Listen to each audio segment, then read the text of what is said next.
Admiral Sarah Chen stood on the bridge of the UES Retribution and watched the alien ships approach. 50 years had passed since the last time she had seen ships like these. The sleek white vessels of the Villani moved through space like floating ghosts. They were beautiful and deadly, just like she remembered from her childhood. "They're requesting permission to board," her communications officer reported. Sarah nodded slowly. She knew why they were here. The aliens wanted to talk about peace again. They had been trying for 10 years now, ever since humanity started winning battles instead of just running away. The bridge crew watched their admiral carefully. Everyone knew her story. Everyone knew about Earth. Sarah had been 8 years old when the aliens came to kill every human in the galaxy. She had watched from Luna Base as Earth burned. The planet had been turned into glass and ash in 3 days. 2 billion people died while the galaxy watched and did nothing. "Let them come aboard," Sarah said. "But standard security protocols."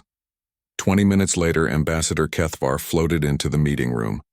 The Villani looked like a tall, thin human made of silver light. They never touched the ground, always hovering a few inches above the floor. Sarah had studied their species for decades. She knew they thought floating made them look wise and peaceful. "Admiral Chen," Kethvar spoke in perfect English. "Thank you for seeing me." Sarah sat across from the alien and said nothing. She had learned that silence made them nervous. The Villani expected humans to be eager to please, quick to forgive. They did not understand what 50 years of hatred could do to a species. "I bring an offer from the Galactic Concordat," Kethvar continued. "Full membership, trading rights, territory, even reparations for past misunderstandings." Sarah almost laughed. Misunderstandings. That was what they called the systematic murder of her species. "The only thing we ask is that humanity sign the peace accords. Stop your aggressive expansion. Join the galactic community as equals." "Equals," Sarah repeated the word slowly. "You want us to be equals with the people who tried to kill us all?" Kethvar's silver form shimmered slightly. "That was 50 years ago. The galaxy has changed. We have learned from our mistakes." Sarah reached into her pocket and pulled out a small data pad. On the screen was a picture of a young girl with dark hair and bright eyes. "This was my sister. She was 6 years old when your people decided humans were too dangerous to live. She died in the evacuation camps on Mars. Disease took her because there wasn't enough medicine for everyone." The alien said nothing. "This is Captain Rodriguez," Sarah continued, showing another picture. "He was my first commanding officer. He taught me how to fight your ships. He died 3 years ago, still carrying shrapnel from the Battle of Alpha Centauri in his chest." She showed picture after picture, names and faces of the dead. "We remember them all, Ambassador. Every single one. We have memorials on every ship. We teach their stories in every school. We will never forget what you did to us." Kethvar floated silently for several minutes. Finally, the alien spoke. "But surely you understand that holding on to anger serves no purpose. The past cannot be changed. Peace benefits everyone." "Peace," Sarah said. "You mean surrender. You want us to pretend it never happened. You want us to smile and trade with the people who murdered our children. I want us to move forward together." Sarah stood up. The meeting was over. "Tell the Concordat that humanity has moved forward. We moved forward by learning how to fight. We moved forward by becoming stronger than you. We moved forward by making sure this never happens again." After the alien left, Sarah walked to the ship's memorial hall. The walls were covered with names. Every human killed in the genocide was listed there. She found her parents' names and touched them gently. Still thinking about old ghosts? Sarah turned to see Colonel Marcus Torres approaching. He commanded the ship's Marine battalion and had fought beside her for 20 years. "They're not ghosts, Marcus. They're reminders." Marcus nodded. He had lost family too. Everyone had. What did the floating light bulb want this time? The same thing they always want. For us to forget. For us to forgive. For us to join their happy galactic family and pretend they didn't try to exterminate us. "And what did you tell them?" Sarah looked back at the memorial wall. "I told them the truth. We remember. We will always remember." Across the galaxy, on the colony world of New Stalingrad, Lieutenant Marcus Torres trained the next generation of human soldiers. The young men and women listened carefully as he taught them about kinetic weapons and close combat fighting. "The aliens have energy shields," Torres explained to his students. "They have plasma weapons that can melt steel. They have technology we're still trying to understand, But they have weaknesses too. A young soldier raised her hand. What weaknesses, sir? They think war should be clean. They think battles should be quick. They expect enemies to surrender when things get difficult. Torres smiled grimly. Humans don't surrender. We endure, we adapt. We win by refusing to lose. The soldiers nodded. They had grown up on stories of the genocide. They knew what happened to species that trusted the galaxy to be fair and kind. Remember, Torres continued, every alien species in the Concordat voted to kill us. Every single one. They didn't disagree about whether humans should die. They only argued about the best way to do it. The training session continued for hours. Human soldiers learned to fight without energy shields. They learned to use kinetic weapons that could punch through alien armor. They learned guerrilla tactics and psychological warfare. Most importantly, they learned to never give up. In a galaxy where every other species sought quick victories, humanity's willingness to endure pain and keep fighting gave them an advantage their enemies could not understand. That night, Sarah sat in her quarters reading reports from human colonies across the galaxy. The news was always the same. More alien diplomatic missions, more offers of peace and friendship, more attempts to make humanity forget what had been done to them. She opened a secure communication channel to Earth Command. The planet was still being rebuilt, still scarred from the orbital bombardment 50 years ago. But humans were stubborn. They had gone back to their homeworld and started over. Admiral, came the voice of Fleet Commander Jackson. How did the meeting go? The same as always, Sarah replied. They don't understand why we won't just move on. Maybe they're afraid. They should be. We're not the same species they tried to kill 50 years ago. We're harder now, stronger. We learned from what they taught us. Sarah closed the communication and looked out at the stars. Somewhere out there, alien diplomats were probably meeting to discuss the human problem. They would talk about humanity's refusal to forgive. They would wonder why humans couldn't just let the past stay in the past. They would never understand that for humanity, the past was not dead. It lived in every memorial wall, in every story told to children, in every weapon designed to kill aliens who thought they were superior to humans. The galaxy had taught humanity that mercy was weakness. That trust led to death, that in the end only the strong survived. They had been excellent teachers and humanity had been excellent students. 3 months after Ambassador Kethvar's failed peace mission, Captain Elena Vasquez stood on the bridge of the UES Unforgiving and stared at her tactical display. Her patrol cruiser had been investigating strange energy signatures in the Kepler sector when they found something that made her blood run cold. Confirm the readings, she ordered her sensor. Officer, confirmed, Captain. It's a Zeftari mining operation. 12 ships, including 2 heavy cruisers. Elena felt her hands clench into fists.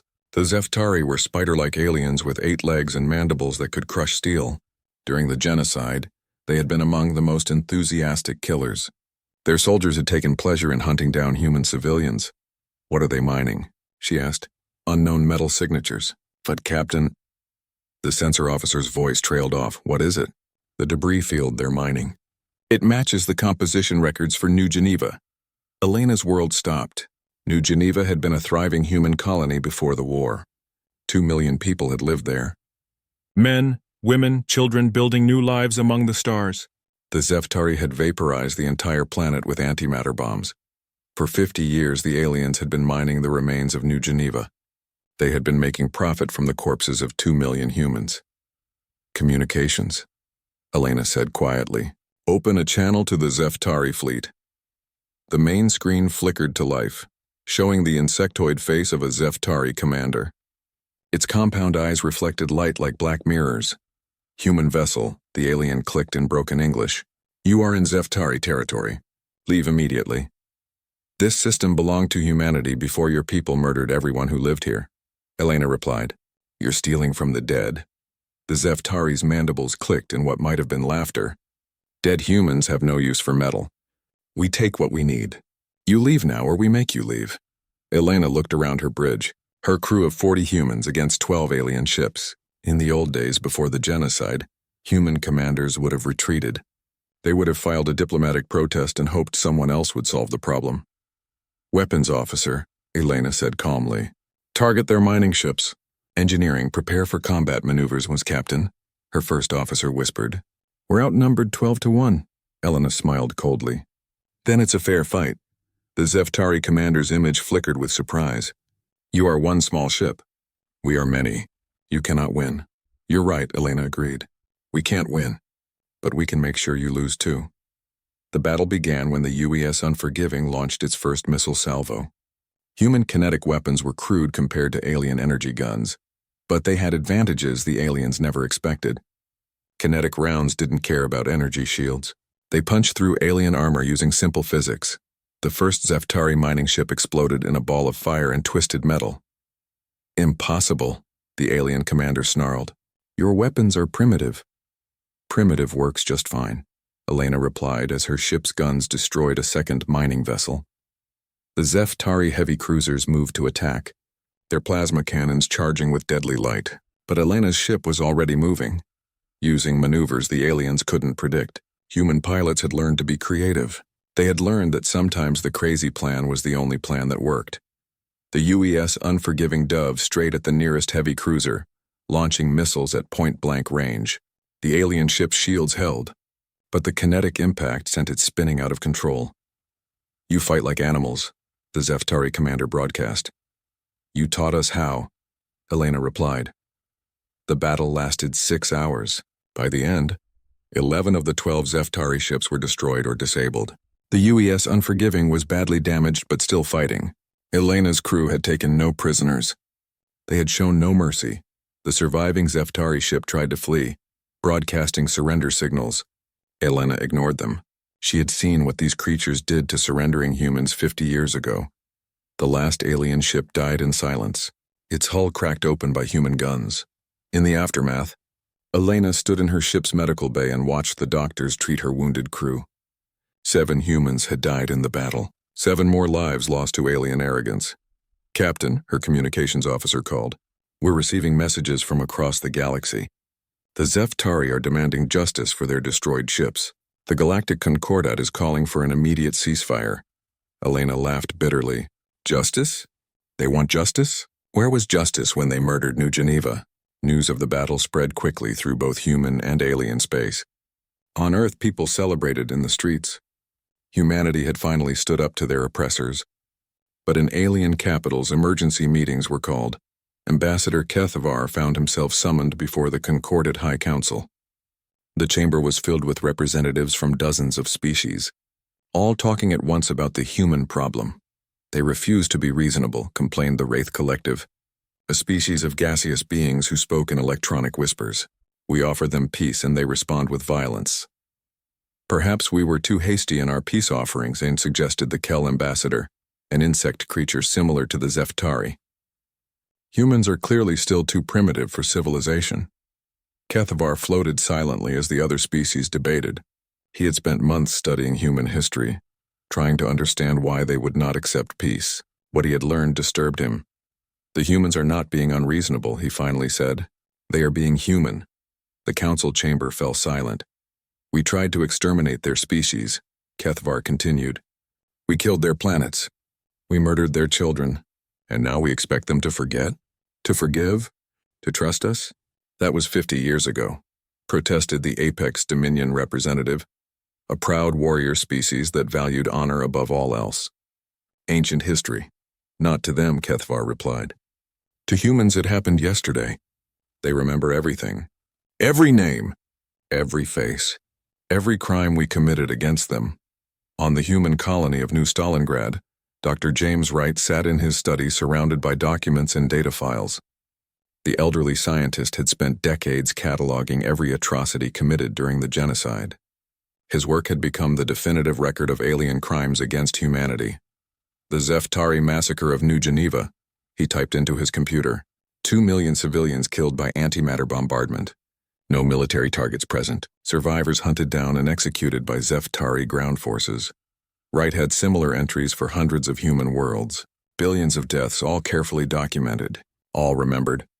His assistant, a young woman named Maria Santos, brought him tea and looked over his shoulder at the screen. Dr. Wright, why do you think the aliens expected us to forget all this? Wright looked up from his work.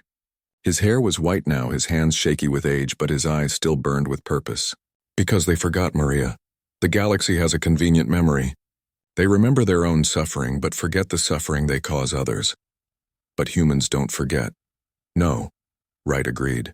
We don't. It's both our greatest strength and our heaviest burden. We carry the dead with us wherever we go.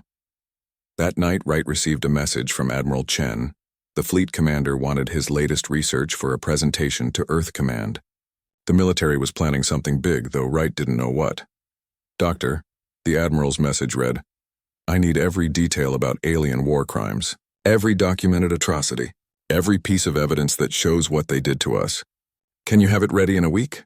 Wright looked around his study at 50 years of accumulated evidence, testimony from survivors, photographs of burned worlds, medical records of alien biological weapons, the complete story of humanity's near extinction.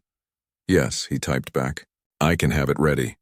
Across the galaxy, alien diplomats continued their efforts to make peace with humanity. They offered trade agreements and territorial concessions. They spoke of shared prosperity and mutual understanding. They could not comprehend why humans remained angry about something that had happened so long ago.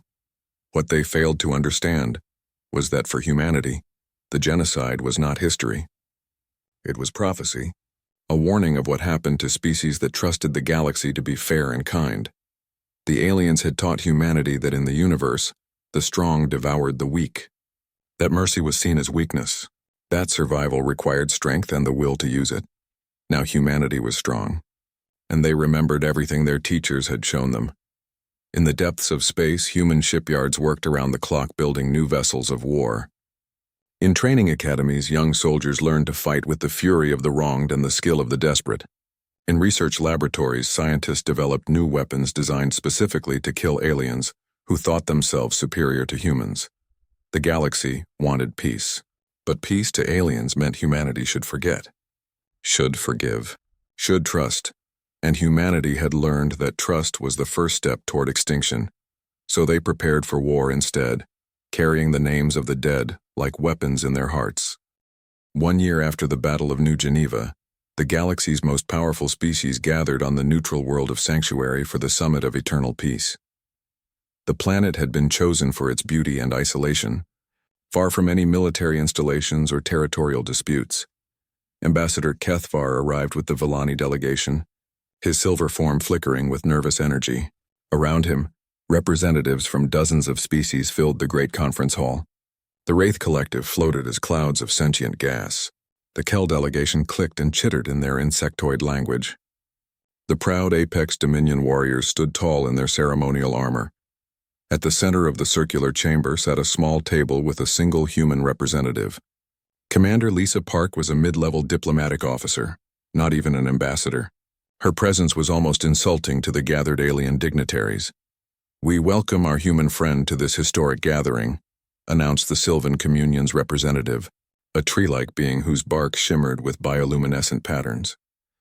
Today we shall finally achieve peace between our species. Commander Park looked around the chamber with calm eyes. She had been given very specific instructions from Earth Command. Listen to everything, agree to nothing, and remember every word. The human delegation appreciates the invitation, Park said simply.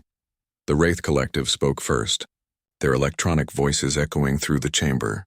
We offer humanity full membership in the Galactic Trade Federation. Access to technologies that will advance your species by centuries. The Kel ambassador stepped forward. The Insectoid Alliance pledges to share our knowledge of biological sciences. We can cure diseases, extend lifespans, terraform dead worlds. One by one, each species made increasingly generous offers. Territory, technology, resources, even positions of authority within galactic government. The aliens seemed desperate to make humanity join their civilization. Commander Park listened to each offer politely and took careful notes. When the last alien had spoken, she stood up slowly. These are very generous proposals, she said. I will report them to my government. But surely you can give us some indication of humanity's response, pressed the Apex Dominion representative. We are offering you everything you could want, are you? Park asked quietly. The chamber fell silent. You're offering us membership in the same organization that voted to exterminate my species. You want us to trust the people who turned Earth into glass. You expect us to work alongside creatures who hunted our children through burning cities. Kethvar floated forward. But surely you understand that dwelling on past conflicts serves no one. We must move forward together. Park smiled sadly. You keep using that word, past, as if 50 years makes genocide ancient history, as if the dead stop being dead just because you're tired of feeling guilty about killing them. The Sylvan Communion's representative rustled their leaves in what might have been confusion. We offer spiritual cleansing. Our priest can help humanity release the burden of traumatic memories. You want us to forget, Park said. That's what all these offers really are. Bribes to make us forget what you did. We want you to heal. The Wraith Collective insisted. Healing would be nice. Park agreed, but healing requires that the injury stops happening. And in a galaxy where the strong devour the weak, where mercy is seen as weakness, where different means dangerous, the injury never stops. The alien delegates exchanged glances. They genuinely could not understand why humanity refused to let go of their anger. In their cultures, pragmatism trumped emotion. Old conflicts were forgotten in favor of new opportunities.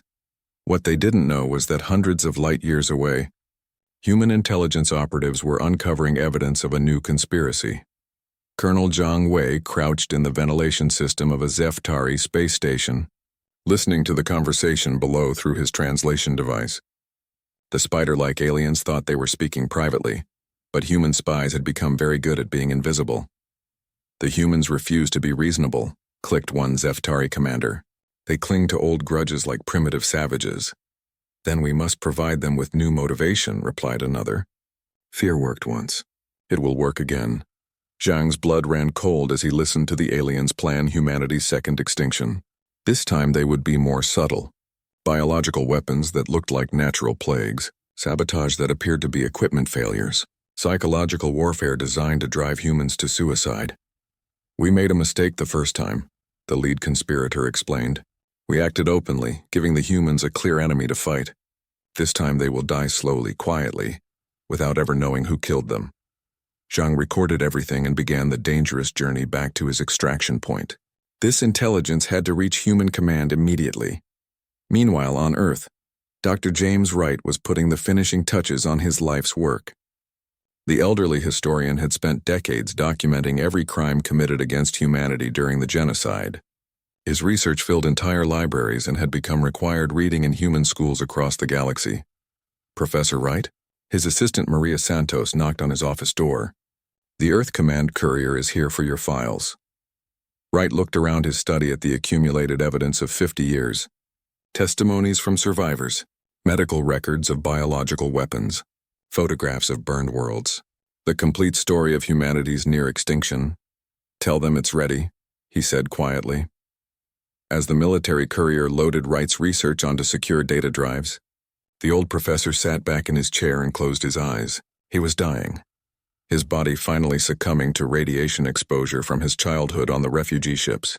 But his work would survive. Dr. Wright, Maria asked softly, do you think humanity will ever forgive what was done to us? Wright opened his eyes and looked at his young assistant. She had been born after the genocide, had never seen Earth burn or lived in the refugee camps, but she carried the stories, the memory, the weight of what had been done to her species. Forgiveness requires trust, he said slowly, and trust requires that the danger has passed. In a galaxy that views our very existence as a threat, how can the danger ever pass? Back on Sanctuary, the Peace Summit was falling apart. The alien delegates had expected humanity to at least negotiate, to make counter-offers, to engage in the diplomatic process. Instead, Commander Park had listened politely and given nothing in return. What does humanity want? Demanded the Apex Dominion representative. Name your price. Anything within reason. We want to not be murdered, Park replied simply. We want to exist without having to justify our existence to creatures who think our independence threatens their superiority. But we're offering you partnership, not dominance, protested Cathfar. You're offering us the same thing you offered 50 years ago. Join the galactic community, accept our authority, trust us to protect you. Park's voice hardened. We tried trust once. It got 2 billion of us killed. The chamber erupted in frustrated voices as different species tried to explain why humanity should forget the past. They spoke of mutual benefit, of shared prosperity, of the inefficiency of holding grudges. Park listened to their arguments with growing sadness. These creatures truly could not understand that their offer of peace was meaningless without acknowledgement of what they had done. They wanted forgiveness without repentance, trust without trustworthiness. "I think this summit is over," she said finally. As Park prepared to leave, she activated a hidden recorder and spoke words that would be broadcast across human space within hours.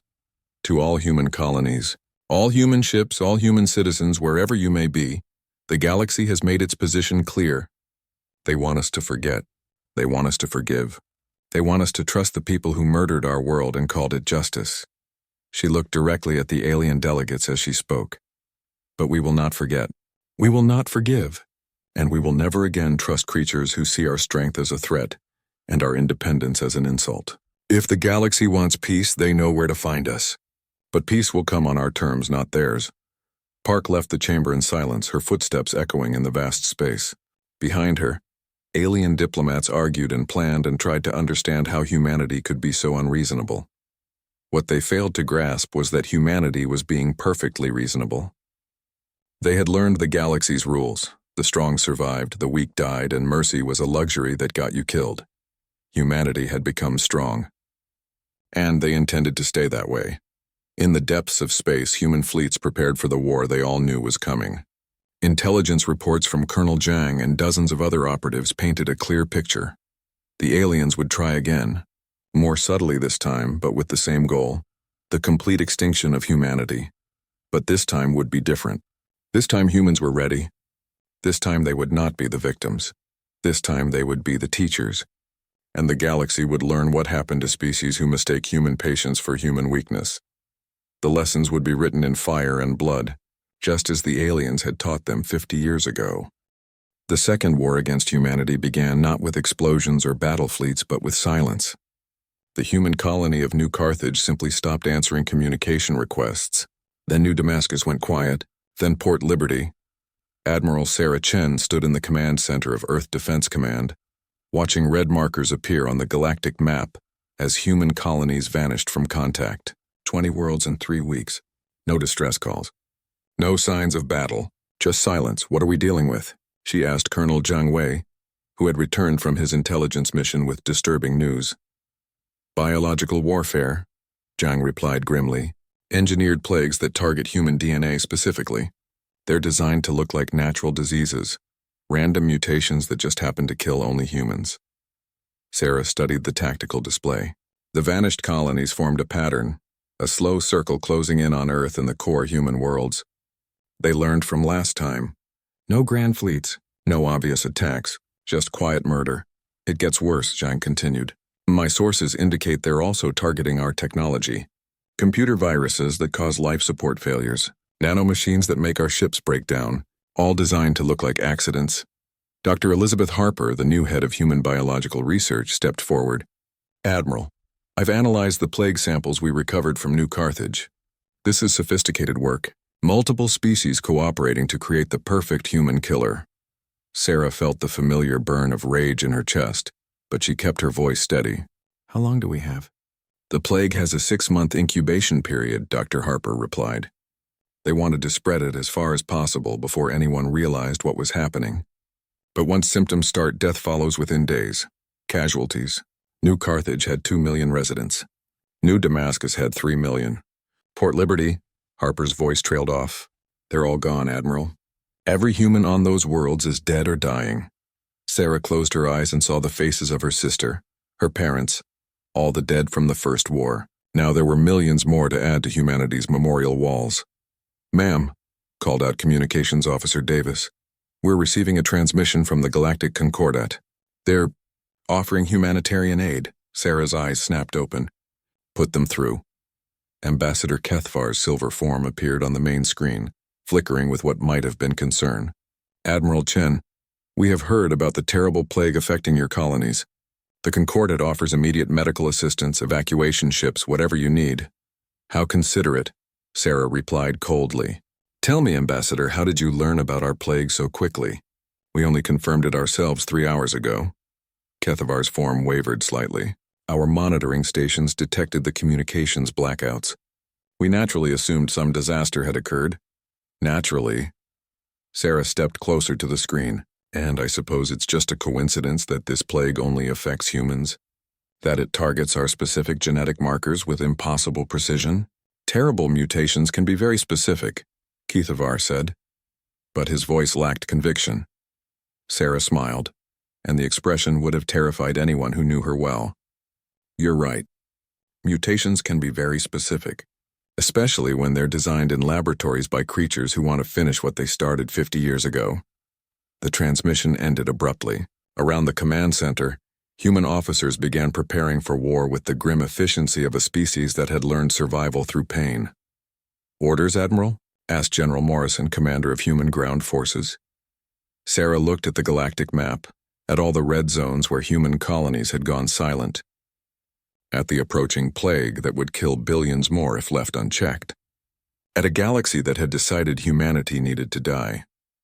Activate Operation Lazarus, she said quietly. Operation Lazarus had been planned for 30 years, ever since human intelligence first detected signs of a second extermination plot. Hidden bases throughout the galaxy came online, sleeper agents activated, weapons that had been secretly positioned near alien worlds powered up. On the human world of New Stalingrad, Lieutenant Colonel Marcus Torres received his activation orders. The man who had trained soldiers to fight aliens was now being asked to do much more. Sir? His aide asked nervously. The target list includes civilian populations. Torres looked at the datapad in his hands. The Zeftari breeding worlds where their young were raised, the Volani meditation centers where their philosophers gathered, the Kelhive worlds with billions of insectoid civilians. They killed our civilians first, Torres replied. They targeted our children, our families, our innocents. They chose to make this a war against entire species. But sir, we'd be no better than them. Torres turned to face his aide, and the young man stepped back at the fury in his commander's eyes. No better than them? They started 2 wars of extermination against us. They've spent 70 years trying to murder every human in the galaxy. And you think defending ourselves makes us as bad as they are? The aide said nothing. We didn't ask for this war, Torres continued. We offered to live in peace. We kept to our own space. We traded fairly and honored our agreements. They chose to see our existence as a threat to their superiority. Torres picked up his weapon and checked its charge. They taught us that mercy is weakness. That different means dangerous. That in the end only the strong survive. We learned our lessons well. Across human space, similar conversations were taking place. Commanders who had lost family in the first genocide prepared to prevent a second one. Soldiers who had grown up on stories of alien, cruelty-loaded weapons designed to kill the creatures who thought humans were too dangerous to live. Admiral Chen received reports from her fleet commanders as they moved into position around alien worlds. The Zeftari had no idea that human stealth ships had been watching their systems for decades. The Volani believed their peaceful philosophy made them immune to attack. The Kel thought their hive minds made them too complex for humans to understand. They were all wrong. Admiral, reported Captain Vasquez from the UES Unforgiving, we're in position around Zeftari Prime. They have no idea we're here. Similar reports came in from fleets positioned around the homeworlds of every species that had participated in humanity's attempted extinction. 50 alien civilizations, surrounded by human ships they couldn't detect, waiting for orders they hoped would never come. Dr. Harper worked frantically in her laboratory, trying to find a cure for the plague that was spreading through human space. But every sample she analyzed showed the same thing. This biological weapon had been designed by multiple species working together. It was too sophisticated for any single alien race to have created. How many more colonies have gone silent? She asked her assistant. 15 in the last day, came the reply. The plague is accelerating. At this rate, it'll reach Earth within the month. Harper stared at her test results. Even if she found a cure today, it would take months to produce and distribute enough vaccine to save humanity. Millions more would die while she worked, unless the war ended first. Admiral Chen stood in her private office looking at the memorial wall she had maintained for 50 years. Pictures of her family, her friends, her comrades who had died in the first genocide. Soon she would have to add millions more faces to the wall. Her communication system chimed.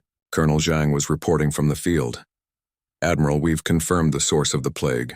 Joint Biological Research Facility in the Nexus system. Zeftari, Volani, and Kel scientists working together. They have enough weaponized plague to kill every human in the galaxy. Sarah felt something break inside her chest. All the peace offerings, all the diplomatic negotiations, all the talk of moving forward together. It had all been a lie. While aliens spoke of friendship, they were building weapons to finish the genocide they had started. "Destroy it," she ordered. "Ma'am, destroy the facility. Destroy the system. Destroy everything within 100 light years of that place. Make sure no trace of their weapon survives. Admiral, there are civilian populations in that region." Sarah looked at the faces on her memorial wall. Her sister who had died in the refugee camps. Her parents who had burned with earth. Captain Rodriguez, who had carried shrapnel in his chest until the day he died. "They should have thought of that before they tried to kill us all," she said, quietly. The orders went out across human space. Operation Lazarus was fully activated. Human fleets revealed themselves around alien worlds. Weapons that had waited decades for this moment powered up. The galaxy had wanted to finish what it started 50 years ago. Humanity would make sure the only thing that finished was the threat to human survival. The second genocide war had begun. But this time humanity would not be the victims. This time, the galaxy would learn what happened when you tried to exterminate a species that refused to die. The lessons would be written in fire and blood, just as humanity had been taught 50 years before. And the teachers would be very thorough in their instruction. 5 years after the Second Genocide War began, Admiral Sarah Chen stood in the restored Memorial Hall of Earth Command. The walls now bore the names of hundreds of millions of humans killed in both wars, children who died from engineered plagues, colonists who vanished in the night, soldiers who gave their lives so their species could survive. The war was over. The Galactic Concordat had collapsed completely, its member species either destroyed or reduced to shadows of their former selves. Humanity now controlled most of the galaxy, not through conquest but through the systematic dismantling of every military force that had threatened human existence. "Fleet Admiral," her aide announced, "the Zeftari delegation has arrived for surrender negotiations." Sarah nodded slowly. The spider-like aliens who had once hunted human children through burning cities now came begging for mercy. Their homeworld was dead, their colonies abandoned, their fleets reduced to scrap metal floating in space. The delegation was led by what had once been a proud Zeftari commander. Now the creature could barely stand, its once gleaming carapace cracked and scarred. Behind it shuffled a dozen other aliens, representatives of species that had participated in humanity's attempted extinction. "Fleet Admiral Chen," the Zeftari wheezed in broken English. "We come to surrender, to beg for mercy. Our people are dying." Sarah looked at the alien without emotion. "Your people have been dying for 5 years. Why should that concern me now?" Because you are human. You are supposed to be better than us." Sarah almost laughed. "Better than you? We learned everything we know from you. You taught us that mercy is weakness, that different means dangerous, that in the end only the strong survive." She gestured to the memorial wall behind her. "Every name on this wall is a lesson you taught us. Every dead child is a page in the textbook you wrote for humanity. We were excellent students." The alien delegates looked around the memorial hall with growing horror. They had expected human anger, human hatred, even human cruelty. What they found was something worse, human indifference. Humanity no longer cared about alien suffering because aliens had taught them that caring was fatal. "What do you want from us?" whispered a Villani representative, its silver form flickering weakly. "Nothing," Sarah replied honestly. "You have nothing we want. No technology we need. No resources we require. You taught us to be self-sufficient. Then why keep us alive at all?" Sarah walked to the memorial wall and touched a name carved in black stone. Her sister, dead at age 6 from disease in the refugee camps. Because someone needs to remember what you did. Someone needs to tell the story of what happens when the strong try to devour the weak. Dr. Wright's successor, Dr. Maria Santos, entered the hall carrying a thick data pad. She had spent the last 5 years documenting every action taken during the Second War. Every alien world sterilized, every military fleet destroyed, every act of retaliation against species that had tried to commit genocide. "The historical record is complete," she announced. "Every alien species that participated in either genocide attempt has been cataloged. Their crimes documented, their punishments recorded." Sarah took the datapad and looked through its contents. The Zeftari breeding worlds turned to glass by human orbital bombardments. The Villani meditation centers now silent monuments to their own arrogance. The Kel Hive worlds, their billions of inhabitants gone as if they had never existed. We didn't enjoy it, Sarah said to the alien delegates. Killing your people gave us no pleasure. But you taught us that survival requires strength, and strength requires the will to use violence against those who threaten you. The Zeftari commander's mandibles clicked weakly. We were wrong. We see that now. Our fear of humanity blinded us to your potential for cooperation. No, Sarah corrected. Your fear of humanity was perfectly reasonable. We are dangerous. We do threaten your way of life. You just underestimated how dangerous we could become. She turned to face the delegation directly. You wanted to exterminate us because we were different. Because we didn't fit into your galactic order. Because our independence made you uncomfortable. Yes, the alien admitted. So you tried to kill us all, not once but twice. You turned genocide into a repeat performance. Sarah's voice remained calm, but her eyes burned with cold fire. Did you really think we would just accept extinction quietly? The memorial hall fell silent except for the soft hum of life support systems. The alien delegates stood in the presence of humanity's dead, finally understanding the magnitude of what they had tried to accomplish. What happens now? Asked a Wraith Collective representative, its gaseous form barely visible. Sarah looked around the memorial hall one more time, reading the names of humans who would never see the galaxy humanity had built with their sacrifice. Now you live with the consequences of your choices. Your species survived, but as reminders, living examples of what happens when the strong try to destroy the weak. She activated a holographic display showing the current galactic map. Human territory covered 70% of known space. The remaining alien species existed in small enclaves carefully monitored and controlled. Welcome to the galaxy you created, Sarah said. A place where the strong rule absolutely. Where mercy is seen as weakness. Where different means dead. But surely, the Villani pleaded, humanity can be more merciful than we were. You can show us the compassion we failed to show you. Sarah's expression never changed. Why? You spent 70 years teaching us that compassion kills. That trust leads to extinction. That in the end, only power matters. We learned your lessons perfectly. Dr. Santos stepped forward with another data pad. Fleet Admiral, Earth Council wants to know about the Truth Protocols. Are we implementing them? Sarah nodded. The Truth Protocols were humanity's final gift to the galaxy. Every surviving alien species would be required to teach their children about the genocides. About their participation in humanity's near extinction. About the consequences of trying to destroy those who are different. Every alien school will teach human history, Sarah announced to the delegates. Every alien child will learn what their ancestors did to us. Every alien government will maintain memorials to our dead. For how long? The Zeftari commander asked. Forever, Sarah replied simply. Until the last alien dies and the last star burns out. The galaxy will remember what you tried to do to humanity. The alien delegates were escorted away to begin their species' new existence, as living reminders of their own failure. Sarah remained in the memorial hall, surrounded by the names of the dead. Admiral, Dr. Santos asked quietly, do you think we did the right thing? Sarah touched her sister's name one more time. I think we did the only thing we could do. They gave us a choice. Die as victims or survive as something else. We chose survival. Even if it means becoming what they feared we were. Sarah turned away from the memorial wall. They weren't wrong to fear us, Maria. Humans are dangerous. We adapt, we endure. We remember everything and forgive nothing. In a galaxy that operates on strength and violence, those traits make us apex predators. And peace? Will there ever be real peace? Sarah walked toward the exit, her footsteps echoing in the vast chamber. There will be peace when no one else tries to exterminate us. There will be peace when the galaxy learns to fear human anger more than human existence.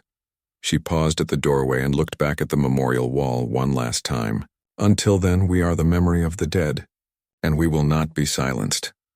Outside the memorial hall, the rebuilt city of Geneva stretched toward the horizon. Human children played in parks built on the foundations of buildings that had been destroyed in the first genocide. They laughed and ran and dreamed of the future, protected by the terrible price their parents had paid for survival. Ambassador Kethvar made one final visit to Sarah's office before returning to what remained of Villani space. The silver alien looked older now, dimmer than he had been years before. Fleet Admiral, he said formally, I have one last question. What is it? What would it take? What would it take for humanity to truly forgive? Sarah looked out her window at the city where children played safely under human protection, where memorials to the dead stood next to schools for the living, where humanity had built something beautiful on the ashes of their enemies' hatred. "You can't forgive what continues to happen," she said quietly. "And in a galaxy where you taught us that survival requires strength, our very existence is an ongoing act of defiance." She turned to face the alien one last time. "We will have peace when we no longer need to remember. We no longer need to remember when the strong no longer devour the weak. Until then, we are the memory of the dead." Kethavar's silver form flickered and faded as he prepared to leave. "And we are the living reminder of what we did." "Yes," Sarah agreed. "You are. And you will be until the stars burn out." The galaxy that humanity now dominated was not the peaceful utopia the aliens had once envisioned. It was something colder, harder, more honest about the nature of power and survival. It was a galaxy built on the foundation of remembered pain, and the absolute determination that such pain would never be inflicted on humanity again. Children born in this new galaxy would grow up knowing that their safety came not from others' goodwill, but from their ancestors' refusal to die quietly. They would learn that peace was not a gift to be received, but a condition to be enforced. And they would learn that in a universe where the strong had once tried to devour the weak, humanity had chosen to become the strongest of all. The memorial walls would ensure they never forgot the price of that strength, or the necessity of maintaining it forever.